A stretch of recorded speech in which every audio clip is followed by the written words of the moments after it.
Hey everybody, I'm Bill Shawls, and this is Bullets Academy. And today we're going to have another history lesson. Today we're going to take you to the 2000 Olympic Games in Sydney, Australia, going down under. And the scene is the women's 200 butterfly. We have Misty Hyman, the dominant American 200 butterflyer, against Suzie O'Neill, the world dominant 200 butterfly. How dominant is Suzie O'Neill? She hasn't been beaten in this race in 6 years. 4 years earlier in the Atlanta Games in the United States, she wins the gold medal in the 200 fly. Now here we go, fast forward 4 years. She is in her home pool. The crowd erupts when they say her name. Everybody else gets a little clap. But when they announce Suzie O'Neill's name, she's the one they're anticipating is going to win this event. And what's interesting about the Olympics in Sydney is that when Sydney got the bid for the Olympics years earlier, they sent a guy named Wayne Goldsmith out. It's Australian swimming did. And they sent Wayne Goldsmith out, and he went around the country looking at the top young prospects in the country and who were going to be the people that were the athletes that were going to be the most likely to win a gold medal. Wayne Goldsmith is a brilliant coach.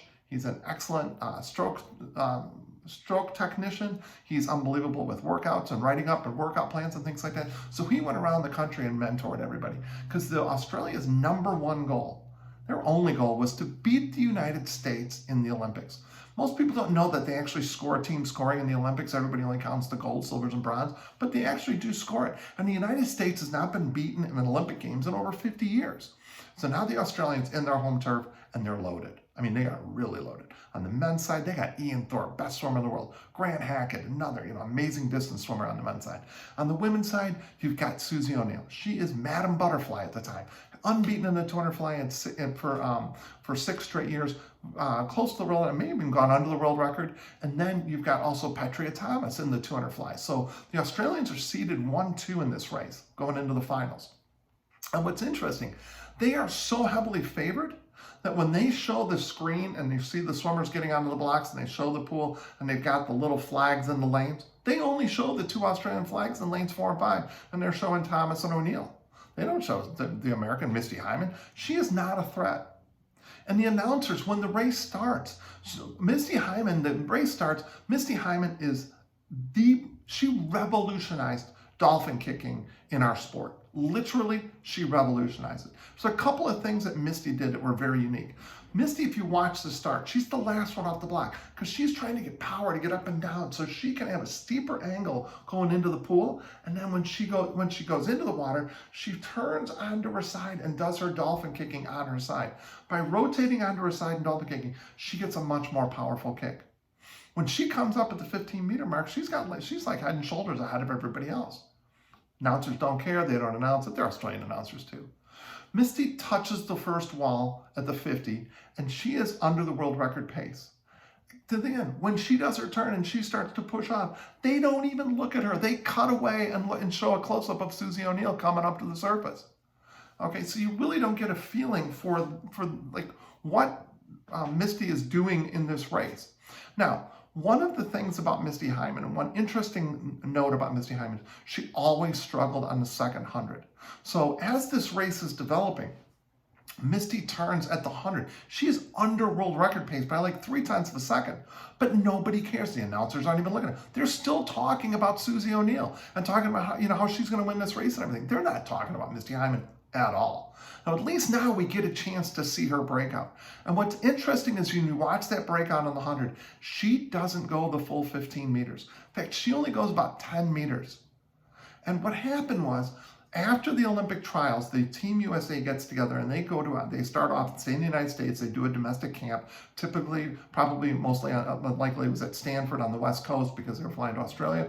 So they do they have the camp, and the coaches, the American coaches, have a theory that if Misty Hyman will dolphin kick less, that she won't run into the oxygen debt because she has to hold her breath for 15 out of 50 meters and then swim the 200 fly. And she's gassed. She's sucking air at the end of the race.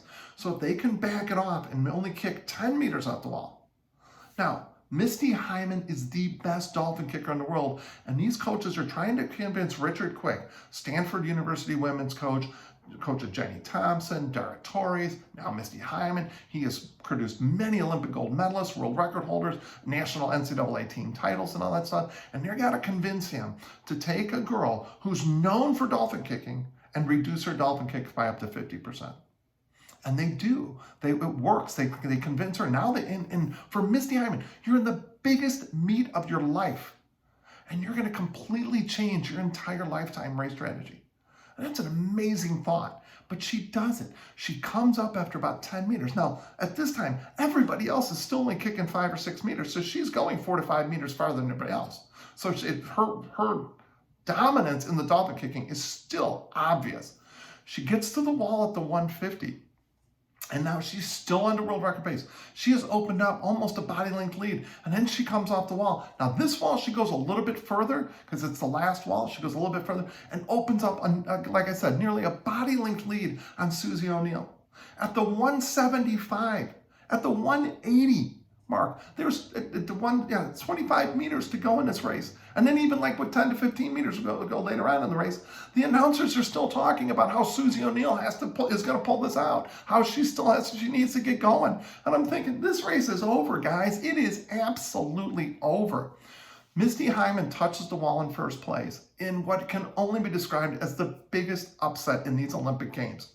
The home crowd is stunned. They are absolutely stunned. And when Misty Hyman touches the wall, she is 7 100ths off of Suzie O'Neill's world record. And so, I mean, just a stunning turn of events. Nobody expected this. Suzie O'Neill had won the 200 free the night before, and I believe she broke the world record the night before. So now, to be upset in Sydney, Australia, obviously Misty Hyman goes absolutely crazy.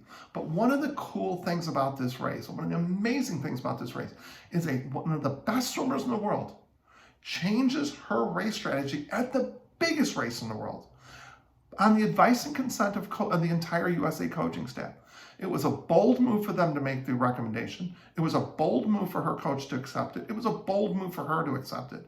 So here you have someone, when we think about as athletes, as age group swimmers, really struggling to make changes, that's how you really, really grow. And Misty Hyman has an experience now. Had she not done that, had she not changed up her dolphin kicks, I don't believe she would have won that race. I don't think she'd have come close.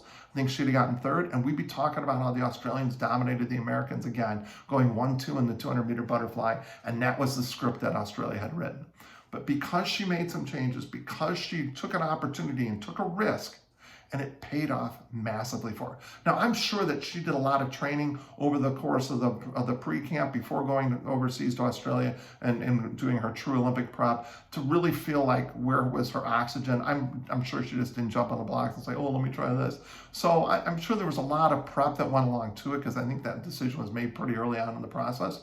But still, when you as age groupers don't want to make a change, because you're worried about something, this is a great lesson that, especially when you're young, to make that change, chances are, if it doesn't work, you've learned something. If it does working, you've learned something huge.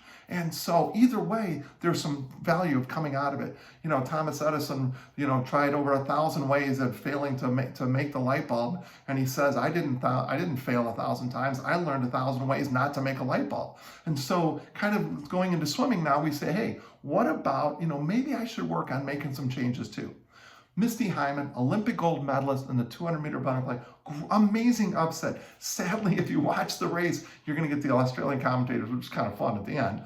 But it's kind of sad that you really don't get a chance to see some of her great underwater dolphin work, because it is absolutely amazing what she did and how she revolutionized. She was one of the first people that actually referred to it as the fifth stroke. And that all came from her club coach when she swam out in Arizona for Bob Gillett. And Bob Gillett and Misty, the two of them literally invented underwater dolphin kicking and the fifth stroke. And hats off to Bob Gillett for the work that he did in developing Misty, and for Misty Hyman in really taking that over. And the reason that we dolphin kick as much as we do now is really a testament to Bob Gillett and Misty Hyman. So that is the Swim Academy, the Bullets Academy. and I should actually know the name of this video. That is the Bullets Academy lesson of the day. That's your history lesson. Again, Misty Hyman, Olympic champion in the 200-meter butterfly at the Sydney Olympics. So again, shout out to all our coaches, and I'm so excited of all the work and all the compliments that we're getting for all the great work that our coaches are doing in providing content, working with the athletes and interacting. I'm talking to coaches all around the country, and we're doing far more than a lot of other people are doing. I'm doing a webcast. By the time you see it, the webcast will have been last night, where we're going to be talking to coaches around the country and things, way that they can interact with their athletes more. And I'm really, really proud of the work that Todd and the entire coaching staff have done in this effort. So be sure to give your coaches a big thank you for that. And we look forward to seeing all of you in the water very, very soon. We are putting together some really good plans to keep you safe in this environment. When we're ready to go back in the water, we have plans in place to be ready to go back in the water, and we're excited for you. Again, this is Bullets Academy. I'm Bill Shawls, and we'll see you guys next week. All right, next week we're going to be talking about breaststroke, and I'm working on a little bit of a surprise for you. I hope I can pull it off. All right, talk to you later. Bye.